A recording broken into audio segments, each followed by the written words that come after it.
निशा ने चुराया प्रीत और आदित्य का बच्चा। जी हाँ दोस्तों, कलर्स टीवी के सबसे पॉपुलर शो परिणीति में आखिरकार सबको लग रहा था कि शो की कहानी अब हैप्पी एंडिंग पर पहुंच चुकी है। प्रीत और आदित्य का मिलन हुआ, घर में खुशियां लौट आईं और सबसे बड़ी बात, निशा और नीति जैसे बुरे चेहरों को पुलिस पकड़कर जेल ले गई। लेकिन दोस्तों, कहानी यहाँ खत्म नहीं हुई। असली खेल तो अब शुरू हुआ है। नीति जाते जाते प्रीत की आंखों में आंखें डालकर कहती है, प्रीत, तूने मेरी बेटी की खुशियां छीनी हैं। तूने उसका हक छीन लिया है। अब देखना, चाहे मैं जेल में हूँ, लेकिन तेरा चैन मैं हर हाल में छीन लूंगी। मैं तुझे कभी खुश नहीं रहने दूंगी। और वहीं निशा भी प्रीत को घूरते हुए कहती है, प्रीत, तुमने मुझसे आदित्य को छीन लिया। मैं आदित्य से बेइंतहा मोहब्बत करती थी। तुमने मुझे उससे जुदा कर दिया।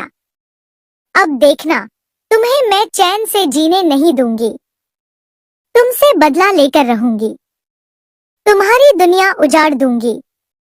दोस्तों, यह सुनकर प्रीत के पैरों तले जमीन खिसक जाती है। लेकिन आदित्य आगे बढ़कर निशा से कहता है, निशा, मैं कभी तुम्हारा था ही नहीं। मैं तो शुरू से ही प्रीत का था और हमेशा उसी का रहूंगा। निशा यह सुनकर आग बबूला हो जाती है और जाते जाते कसमें खाती है कि अब वह प्रीत और आदित्य की जिंदगी को नरक बना देगी।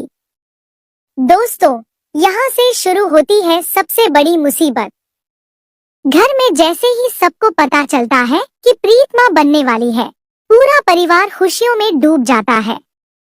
हर ओर जश्न का माहौल।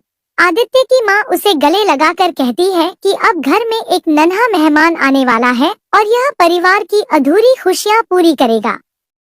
लेकिन दोस्तों, कहते हैं न कि खुशियों पर सबसे पहले बुरी नजर लगती है, और इस बार यह नजर लगने वाली है सीधे निशा की।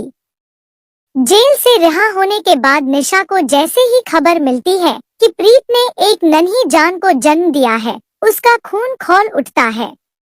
वह ठान लेती है कि प्रीत को उसकी मां बनने की खुशी का स्वाद कभी नहीं चखने देगी।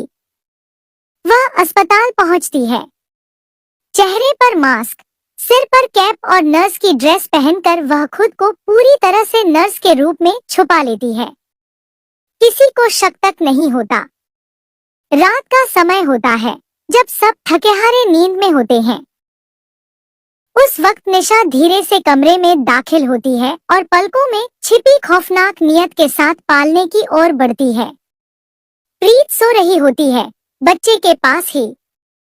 लेकिन निशा बड़ी चालाकी से बच्चे को अपनी गोद में उठा लेती है। दोस्तों, वह मासूम बच्चा जो अभी दुनिया को देखने भी नहीं सका, वह निशा की बदले की आग का शिकार बन जाता है। प्रीत को अचानक नींद खुलती है और जैसे ही वह देखती है कि पालना खाली है, उसकी चीख पूरे अस्पताल में गूंज जाती है, मेरा बच्चा, मेरा बच्चा कहाँ गया? डॉक्टर और नर्सें दौड़कर आती हैं। आदित्य भी घबराकर वहां पहुंचता है। पूरा अस्पताल कोहराम में बदल जाता है। लेकिन दोस्तों, निशा वहां से इतनी सफाई से निकल चुकी होती है कि किसी को उसका सुराग तक नहीं मिलता। अब प्रीत का रो रो कर बुरा हाल है। आदित्य उसे संभालने की कोशिश करता है, लेकिन उसका खुद का दिल भी टुकड़े टुकड़े हो चुका है। इधर निशा एक अंधेरे कमरे में उस बच्चे को गोद में लेकर कहती है, प्रीत, अब देखना, तुझसे तेरा सबसे कीमती तोहफा छीन लिया है मैंने। तू चाहे पूरी दुनिया ढूंढ ले, लेकिन तुझे तेरा बच्चा कभी नहीं मिलेगा। यह बच्चा अब मेरा है। इसे मैं पालूंगी, लेकिन तेरी छांव के बिना। और हर